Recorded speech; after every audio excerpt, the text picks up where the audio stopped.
Hello दोस्तों, my name is Sangram Kesri and in this video we are going to discuss about preamble to the constitution. But उससे पहले मैं आप सभी को ये कहना चाहूँगा कि जब भी आप यूपीएससी की कोई भी टॉपिक को तैयार करने से पहले आप यूपीएससी के पास्ट ईयर पेपर्स को जरूर देखें। जब मैं पास्ट ईयर पेपर्स की बात करता हूँ तो आप both preliminary as well as mains दोनों को देखें सो दैट आपको समझ में आए कि यूपीएससी आपसे क्या एक्सपेक्ट करता है, किस टाइप के क्वेश्चन इस टॉपिक पर पूछे गए हैं, आपको एक आइडिया मिलेगा सो दैट फ्यूचर में आप इसके ऊपर आंसर भी अच्छे से कर पाएंगे। ठीक है दोस्तों, चलिए शुरू करते हैं। प्रियम्बल का मतलब क्या है? Preamble we can say that it is an introduction to the constitution और it is the preface to the constitution और we can say it is the essence और summary of the constitution. It embodies the fundamental values and philosophy based on which our constitution is framed and its aims and objectives that are to be strived for.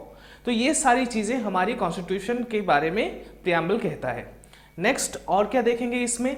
ये जो preamble है हमारे objective resolution जिसे पंडित नेहरू जी ने introduce किया था constituent assembly में, जो पारित हुई थी 22 जनवरी 1947 को, उसी के बेसिस पर है। और ये प्रियम्बल आज तक सिर्फ एक बारी ही अमेंड हुई है, जिसके थ्रू, जिसे हम कहते हैं 42nd कॉन्स्टिट्यूशनल अमेंडमेंट एक्ट, जिसके थ्रू सिर्फ 3 वर्ड्स जोड़े गए हैं। पहला सोशलिस्ट, दूसरा secular and third one is integrity. Okay, so इसी के आधार पर मैं आपको एक बात कहना चाहूँगा कि 2021 के प्रिलिमिनरी एग्जाम में एक क्वेश्चन आई थी। ये पूछा गया था कि what was the exact status of the constitution on 26 जनवरी 1950। जैसे आप सभी जानते हैं वहाँ पे जो विकल्प दिए हुए हैं, जो ऑप्शंस हैं, वहाँ पे क्लियरली लिखा हुआ है अ सॉवरेन डेमोक्रेटिक रिपब्लिक, क्योंकि ये जो 3 वर्ड हैं socialist, secular and integrity, that we have added through 42nd constitutional amendment act 1976। उससे पहले तो सिर्फ यही 3 था, so that would be the appropriate option. Okay, so let us go ahead कि प्रियम्बल की महत्व क्या है। What is preamble? ओके, जैसे सुप्रीम कोर्ट ने अभी तक बहुत बारी अपने जजमेंट्स के थ्रू ये कहा है कि प्रियम्बल हमें बाकी के प्रोविजंस को समझने में मदद करता है। दूसरा चीज ये भी देखेंगे कि प्रियम्बल को लागू करना ये भी पॉसिबल नहीं है। Why? Because preamble is not enforceable in any court of law.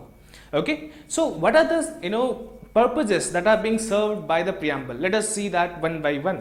Okay, the first purpose that is being served by the preamble is it talks about the nature of the state. It talks about the nature of the state, and when I say the nature of the state, जब हम कहते हैं sovereign, socialist, secular, democratic, okay, so ये सारा democratic and Republic, ये सारा क्या है? ये सारे एक एक नेचर है। इंडियन स्टेट का पॉलिटी क्या नेचर का होना चाहिए, ये हमारे प्रियम्बल कहता है। दूसरा it talks about the source of the authority of the constitution, मतलब हमारा जो संविधान है वो किससे अथॉरिटी डिराइव करती है, इसके बारे में बात करता है। As we know that our preamble starts with the words we the people of India and ends with do hereby adopt, enact and give to ourselves this constitution on 26 November 1949। Okay, so जैसे हम इसे पढ़ते हैं तो समझ में आता है we the people of India do hereby adopt, enact and give to ourselves. इसका मतलब ये है कि हमारा जो सोर्स है कॉन्स्टिट्यूशन का वो और कुछ नहीं, that is the people of India, the people of India.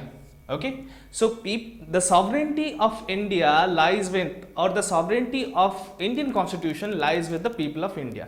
So people of India is the ultimate authority जिसके बेसिस पर सारे organs of the state powers draw करते हैं। ठीक है दोस्तों, ये हो गया हमारा second purpose that is being served by the preamble. And the third one is it talks about objectives that are to be achieved. Okay, various objectives. क्या क्या है वो सब? जैसे कि वहां पे मिलेगा आपको justice, liberty, okay, justice, liberty, equality, fraternity, equality, fraternity, etc. Okay, so these are the objectives that our constitution is trying to establish as well as trying to promote. ठीक है, ये सारे जो वैल्यूज हैं इनको प्रमोट करने की बात भी हमारे प्रियम्बल बात करती है. Next is the fourth one. Fourth one is that it talks about the date of adoption as well. It talks